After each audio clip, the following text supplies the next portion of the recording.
ሰላም በመላው ዓለም የምትኖሩ የሀሁ ለሁሉም የኦንላይን ትምህርት ቤት የዩቲዩብ ቻናል ቤተሰቦች በያላችሁበት ሰላማችሁ ይብዛ። ሀሁ ለሁሉም የኦንላይን ትምህርት ቤት አማርኛ፣ እንግሊዝ፣ ሂሳብ እንዲሁም የተለያዩ የማህበራዊና የተፈጥሮ ሳይንስ የትምህርት አይነቶችን ብቃት ባላቸው አስተማሪዎች 24 ሰዓት የማስተማር አገልግሎት እየሰጠ ይገኛል። ቪዲዮ ላይ ባስቀመጥነው ስልካችን በኢሞ፣ በቴሌግራም፣ በዋትስአፕ ይደውሉልን።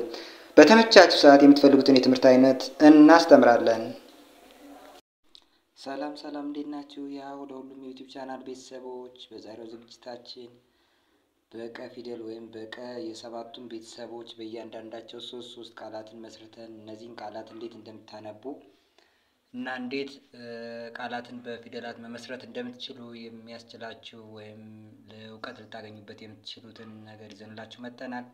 በአጠቃላይ በሰባቱ የቀ ቤተሰቦች ሶስት ቃላትን መስርተንባቸዋል። በአጠቃላይ 21 ቃላትን ወይም እናንተ ባልበዛ ባላነሰ መንገድ መረጃ ይሆናችኋል ብለን መጥነን ይዘንላችሁ የመጣን የቃላት አመሰራረት ናቸው። እነዚህን ቃላት አመሰራረትና እንዴት ነው ማንበብ የምንችለው ወይም ለማንበብ በቀላሉ የምንችለው እንዴት ነው የሚለውን በቀላሉ ለመረዳት የሚጠቅማችሁን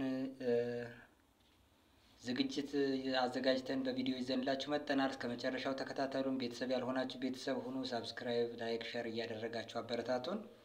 እሺ፣ እነዚህን 7 ፊደሎች እያንዳንዳቸውን ቅርጻቸውንና ስማቸውን በድምጽ እንጠራላችኋለን። አብራችሁ ከኛ ጋር ጥሩ። ቀ፣ ቁ፣ ቂ፣ ቃ፣ ቄ፣ ቅ፣ ቆ። እንግዲህ እነዚህ 7 ፊደሎች እንደ ሌሎች ፊደሎች አንደኛ ፊደል ምንም ቅርጽ የሌለው ወይም ቅርጽ አልባ ሲሆን ሁለተኛው እንደምታዩት ከጎኑ ላይ ይኸው በቅጽል አለው። ሶስተኛው ከእግሩ ላይ እንደዚሁ ሸፈፍ ያለ። አራተኛ ፊደሎች እያንዳንዳቸው የተለያየ ባህሪ ቢኖራቸውም ይሄ ከእግሩ ላይ ወደዚህ ዘወር ያለ ነገር ነው። አምስተኛ ፊደሎች ሁሎችም ከፊደል ቤተሰቦች እግራቸው ላይ ይኸው ክብ ነገር ይኖራል። 6 እና 7 ፊደሎች በፊደል ገበታ ባዘጋጀንላችሁ እንደሰጠናችሁ መረጃ የተለያየ የራሳቸው ባህሪ ያላቸው፣ ግን እንደምታዩት ቅ ከላይዋ ላይ ቅጠል የመሰለች ነገር አላት። ቆ ደግሞ እንደዚህ ክብ ነገር። ስለዚህ 7ቱም ፊደሎች እንደዚህ እየጻፋችሁ በትክክል እዩዋቸው፣ ተለማመዷቸው። ያው የፊደልን ቅርጽ ያለም በትክክል ያላወቃችሁ ልጆች እነዚህ ማየታችሁ ይጠቅማችኋል። በእነዚህ በ7ቱም ፊደሎች የተመሰረቱ ቃላትን ደግሞ እንዴት ማንበብ እንደምትችሉ እና የመሰረተናቸውን ቃላት እያነበብን እናሳያችኋለን። ተከታተሉ። ይኸው በቀ ፊደል 3 ቃላትን መስርተናል። እንግዲህ ቀ የመጀመሪያው ፊደል ቀ፣ ለ፣ ም፣ ቀ፣ ለ፣ ም። ቀ የቀ ቤተሰብ የመጀመሪያው ፊደል ሲሆን ለ ደግሞ የለ ቤተሰብ የመጀመሪያው ፊደል ነው። ም 6ኛው የመ ቤተሰብ ፊደል ነው። ስለዚህ እነዚህን በአንድ ላይ አድርገን በትክክል ድምጻቸውን ስንጠራ ማንበብ ቻልን ማለት ነው። ስለዚህ በትክክል ልጥራላችሁ፣ እናንተም ከኔ ጋር አብራችሁ ጥሩ። ቀለም፣ ቀለም፣ ቀለም። ሁለተኛው የተመሰረተው ፊደል ቀ፣ ነ፣ ሰ፣ ቀ፣ ነ፣ ሰ። ይኸው 3ቱም ፊደሎች እያንዳንዳቸው የመጀመሪያ ፊደል ነው። ቀ የምታዩት ይኸው ቀ የመጀመሪያ የቀ ቤተሰብ የመጀመሪያ ፊደል፣ ነ የነ ቤተሰብ የመጀመሪያ ፊደል ነው። ሰ ደግሞ የሰ ቤተሰብ የመጀመሪያ ፊደል ነው። እነዚህም በትክክል ስንጠራ ቀነሰ፣ ቀነሰ፣ ቀነሰ ብላችሁ ማንበብ ትችላላችሁ። 3ኛው በቀ የተመሰረተ ፊደል ይኸው ቀ፣ መ፣ ሰ። እነዚህም የመጀመሪያ ፊደሎች ናቸው። ቀ የመጀመሪያው ፊደል የቀ ቤተሰብ፣ መ የመጀመሪያው የመ ቤተሰብ፣ ሰ እንዲሁ የሰ ቤተሰብ የመጀመሪያው ፊደል ነው። ስለዚህ እነዚህም በትክክል እያንዳንዳቸውን ስም ስንጠራ ቀ፣ መ፣ ሰ፣ ቀመሰ፣ ቀመሰ ብለን እናነባለን ማለት ነው። በቁ የተመሰረቱ ፊደላት በቁ ፊደል የተመሰረቱ ወይም ቁን ፊደል አካተው የተመሰረቱ ቃላትን ደግሞ እንደዚሁ ላንብብላችሁ። ቁ፣ መ፣ ት፣ ቁ፣ መ፣ ት፣ ቁመት፣ ቁመት። ይኸው ቁ ከቀ ቤተሰብ ሁለተኛው ፊደል ነው። የሁለተኛ ፊደሎች ከጎናቸው ላይ ቅጥል ሆሪዞንታል ወይም አግድም መስመር ይኖረዋል። መ ደግሞ ምንም ቅጥል አልባ የመ ቤተሰብ የመጀመሪያው ፊደል ይህን ይመስላል። ት ስድስተኛው ፊደል ከተ ቤተሰብ ይህን ይመስላል። ስለዚህ እነዚህን በትክክል ጠርቼ ቁመት ብዬ ያነበብኩላችሁ። ቁመት አብራችሁ አንብቡ። በቁ ሌላኛው የተመሰረተ ቃል ደግሞ ቁ ራ ን። ይኸው ቁ እንደምታዩት ሁለተኛው የቀ ቤተሰብ ሁለተኛው ፊደል ነው። ራ ደግሞ አራተኛው የረ ቤተሰብ አራተኛው ፊደል። ን ከነ ቤተሰብ ስድስተኛው ፊደል። ከዛ ቁራን ቁራን ቁራን ቁራን ብለን ማንበብ እንችላለን ማለት ነው። ቁ ፋ ሮ። ይኸው ቁ ከቀ ቤተሰብ እንደምታዩት ሁለተኛው ፊደል።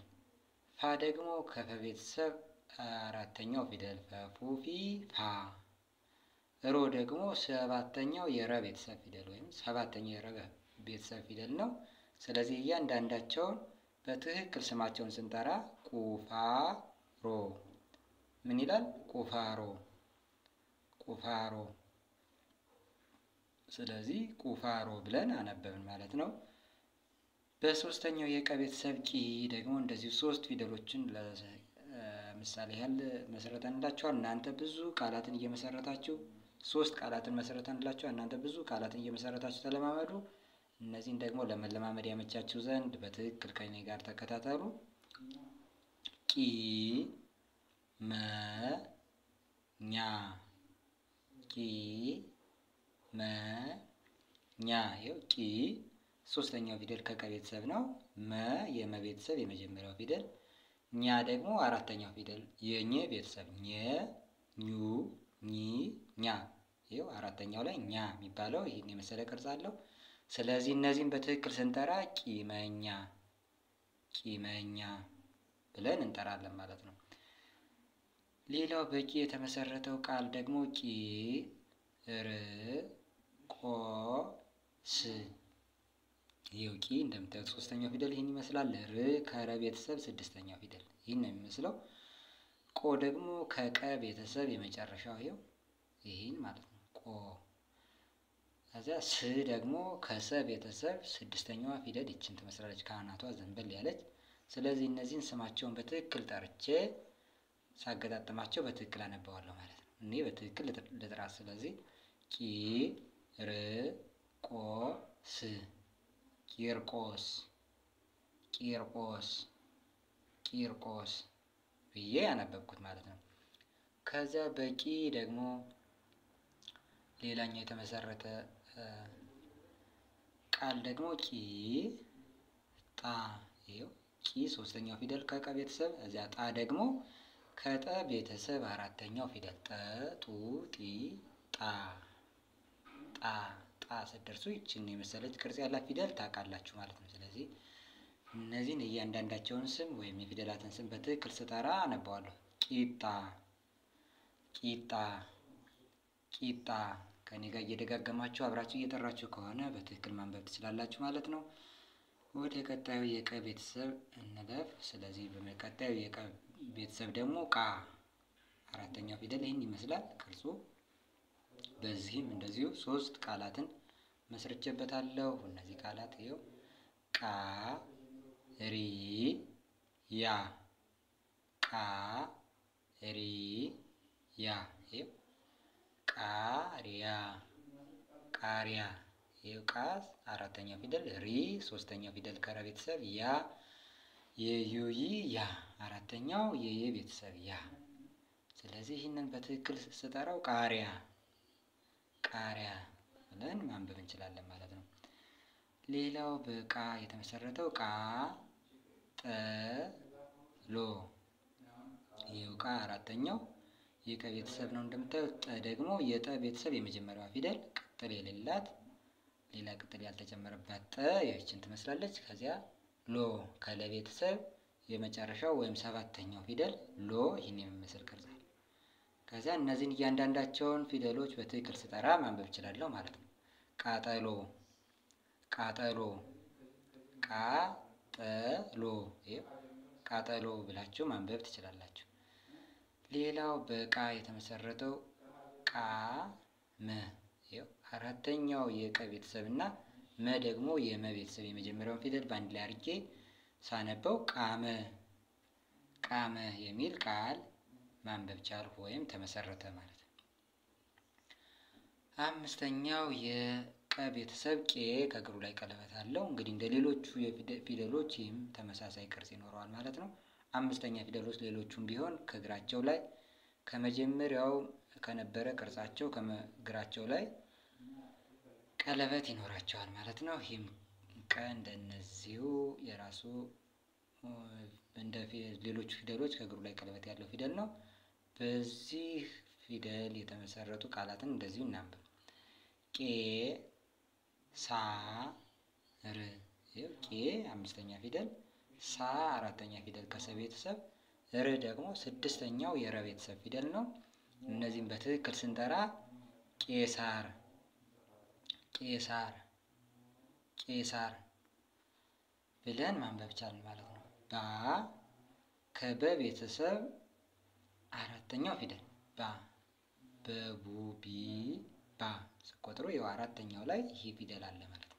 ወይም ይህን ቅርጽ ያለው የበ ቤተሰብ የሆነ ሆሄ አለ። ስለዚህ ባ እዛ ቄ ደግሞ እንደምታዩት አምስተኛው ፊደል ከቀ ቤተሰብ ይኸው 1 2 3 4 አምስተኛው ይህ ነው ቄ።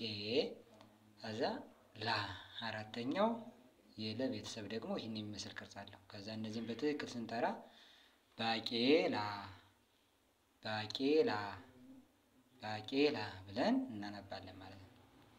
ሌላው የቀ ቤተሰብ ደግሞ ይሄው ይህ አምስተኛ ፊደል ይሄው ራሱ ቄ። ከዛ ደግሞ ራ ራ ረሩ ሪ ራ አራተኛው የረ ቤተሰብ ይህን የሚመስል ቅርጽ አለው። ከእግሩ ላይ ጠመዝመዝ ያለ ነገር ረ ሆኖ ከእግሯ ላይ ይሄው ጠመዝመዝ ያለች ነገር ያለው ቅርጽ አራተኛው የረ ቤተሰብ ነው። ከዛ ይህን ስናነብ ቄራ ቄራ ይሄው ቄና ራ በአንድ ላይ ሆኖ ሲጠራ ቄራ ቄራ ብለን ማንበብ ቻልን ማለት ነው በቀላሉ። ስድስተኛው የቀ ቤተሰብ ደግሞ ቅ ይሄው ቅ የምታዩት ነው ቅርጹ ቀ ሆኖ ካናቷ ላይ ቅጠል የመሰለች የሆነች ትንሽ ቅጠል የመሰለች ቀጠል ያለችባት ወይም እንደዚህ ወደ ጎንጫር የተደረገ ነገር ያለባት ቅርጽ ያለው ቅ ይባላል። በዚሁ አጋጣሚ ሰባቱን የቀ ቤተሰቦች ቅርጽ ትይዛላችሁ ብዬ አስባለሁ። ይሄው ቅ። ከዛ በዚህ የተመሰረቱ ቃላትን ደግሞ በዝግታና በትክክል ስማቸውን እየጠራ እንዴት እንደምናነብ እንደዚሁ ላሳያችሁ። ቅ ጠ ል ይሄው ቅ ስድስተኛው የቀ ቤተሰብ፣ እዚያ ጠ ደግሞ የጠ ቤተሰብ የመጀመሪያው ፊደል ነው። ል የለ ቤተሰብ ስድስተኛው ፊደል። ይሄው የስድስተኛው ፊደል ላይ ከለ ቤተሰብ ጋር ሄዳችሁ ብታዩ ይቺን ነው የምታገኟት። ከዚያ እነዚህ ል ተብሎ የሚጠራ ድምፅ አለው። ስለዚህ እነዚህን ሶስቱንም ፊደሎች በትክክል ስማቸውን መጥራት መቻል። ቅ ጠ ል ቅጠል ቅጠል ቅጠል ብዬ በትክክል ስሙን ስጠራ ቅጠል የሚል ቃል አነበብኩ ማለት ነው። ከዛ ሌላኛው ቅ መ ማ ቅ መ ማ ይኸው ቅ ያው ስድስተኛው ፊደል የቀ ቤተሰብ፣ መ የመ ቤተሰብ የመጀመሪያው ፊደል፣ ማ ደግሞ አራተኛው የመ ቤተሰብ አራተኛው ፊደል ይህን የሚመስል ቅርጽ አለ። መ ሙ ሚ ማ ስትደርሱ ይህን ታገኙታላችሁ። ያው መ የመጀመሪያው ፊደል ይሄ ነው።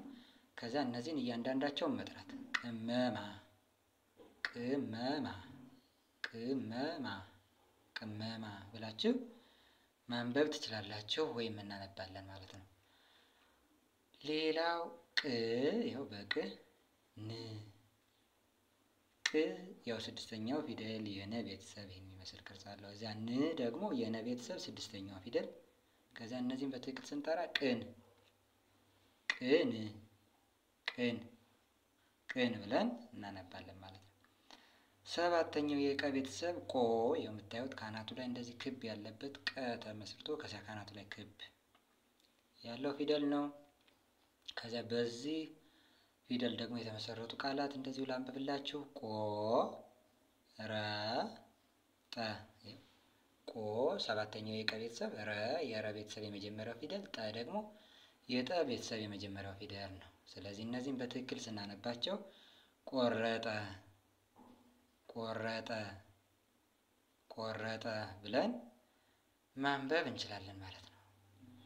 ሌላው በቆ የተመሰረተው ደግሞ ቆ ለ ፈ ቆ ለ ፈ ይኸው ለና ፈ የመጀመሪያ ፊደሎች ናቸው። ለ የለ ቤተሰብ የመጀመሪያ ፊደል፣ ፈ ደግሞ ከፈ ቤተሰብ የመጀመሪያው ፊደል ይህን ይመስላል። ከዚያ ይህን በትክክል ስጠራ ቆለፈ ቆለፈ ብዬ ማንበብ ቻልሁ። እናንተም እንደኔ እያነበባችሁ ከሆነ በትክክል አንብባችኋል ማለት ነው። ሌላኛው በቆ የተመሰረተው ፊደል ቆ መ ቆ መ ይኸው ቆ ሰባተኛው ፊደል ነው ብያችኋለሁ። ከዚያ መ ደግሞ የመ ቤተሰብ የመጀመሪያው ፊደል ነው። እነዚህን ሁለቱም በአንድ ላይ አድርጌ ስጠራ ቆመ ቆመ የሚል ቃል የተመሰረተ ማንበብ ቻልሁ ማለት ነው። እሺ ወዳጆች በዛሬው ዝግጅታችን ከዚህ ላይ እናበቃለን። ቤተሰብ ያልሆናችሁ ቤተሰብ ሁኑ። ሳብስክራይብ፣ ላይክ፣ ሼር እያደረጋችሁ አበረታቱን። መማር የምትፈልጉ በአስቀምጥነው ስልካችን በኢሞ፣ በዋትሳፕ፣ በቴሌግራም መደወልና መማር ትችላላችሁ። ሰላም ሁኑ። በሌላ ዝግጅት እስከምንገናኝ ቻው።